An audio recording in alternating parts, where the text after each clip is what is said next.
Les ravisseurs ont non seulement soigné les blessures du garçon, mais lui ont aussi acheté des friandises pour essayer de le calmer et ont promis de le relâcher dès qu'ils auraient reçu l'argent de la rançon. Mais ses complices pensaient que Jerry faisait preuve d'un excès de zèle car le patron n'avait jamais eu l'intention de laisser le garçon en vie. À ce moment-là, Jack a avoué au détective Tony et a admis la corruption.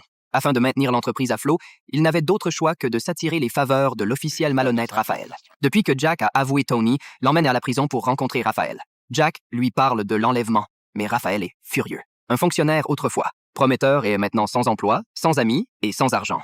Raphaël est furieux. Il est évident qu'il n'a pas fait ça. La véritable identité du chef des ravisseurs est un inspecteur de police. Il a réuni quelques ex-détenus et sa petite amie pour planifier l'enlèvement.